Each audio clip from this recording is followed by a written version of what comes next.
He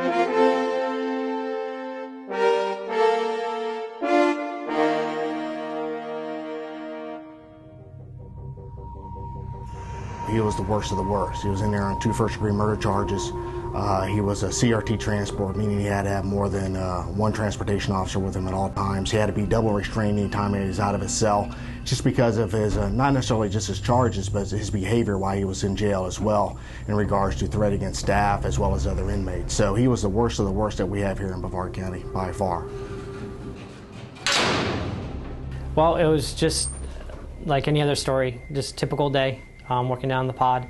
It was actually the end of the day, just sorting through the mail, trying to get things in order, because where we were housed, they're the acute housing, so the inmates are all, suicide watches, make sure they don't hurt themselves, so they don't have access to their mail or to any of their paperwork. So I was going through their mail, cycling it to put it in their folders that are assigned to each inmate that's down there. Came across a very large manila envelope. When I flipped it over, the return address was peeled up on it some, so I'm a little OCD. So I smoothed it out to make sure it stayed on there so the inmate would know who it had came from. It also had notated on there that it was legal mail, legal correspondence, privileged mail. So as checking the return address, as I was pushing it down, I noticed that it was an Orlando address, and I'm a resident of Orlando, Orange County, most of my life. So I saw Orlando Avenue, just caught my attention, and then I noticed it said Orlando. Orlando Avenue is not located in Orlando, it's in another city. Further inspection, I saw that the zip code was not an Orange County zip code. Orange County is all 328. This one happened to be a 329. So actually MIMS area of northern Brevard. So that gave me enough reason to kind of figure there was something suspicious about the package. So I started feeling it, bending it, whatnot. I could tell that there was something definitely inside of it.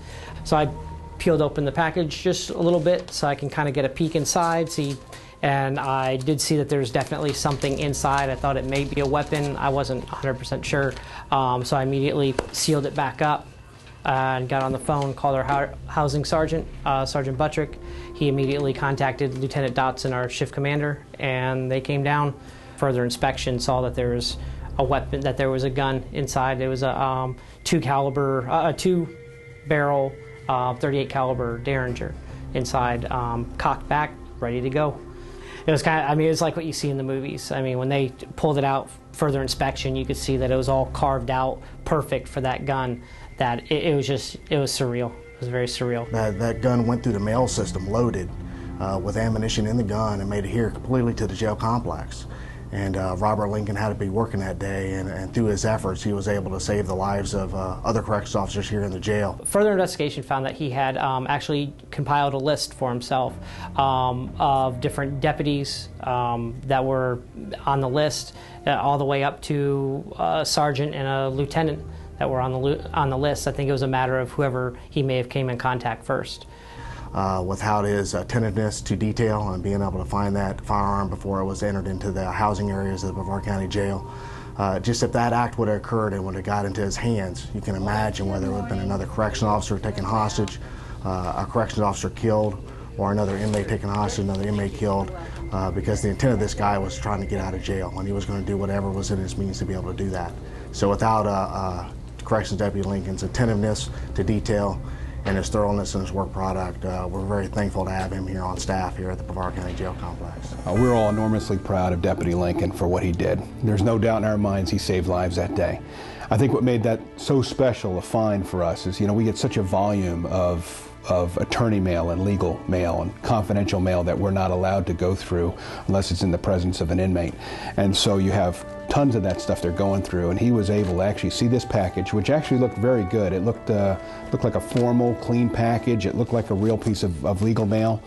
But what caught his eye was the fact that this zip code in another county didn't match the address from this other county, and the fact that he could put that together, being here in Brevard County, was incredible. And that alone tipped him off that the package might not be legitimate. I think the other thing that made us so proud of how he handled that situation is he didn't overreact to it. He knew he had a bad situation, but he got himself in a safe area, and he was able to then go through the package and find that there was in fact a loaded firearm in there. The guy who the firearm was meant for was probably one of the worst inmates that we've had in that jail in some time. There is no doubt that he had every intention in our minds of killing somebody as soon as he got his hands on that firearm. So we're very proud of Deputy Lincoln. He was very special to us and is very special to us.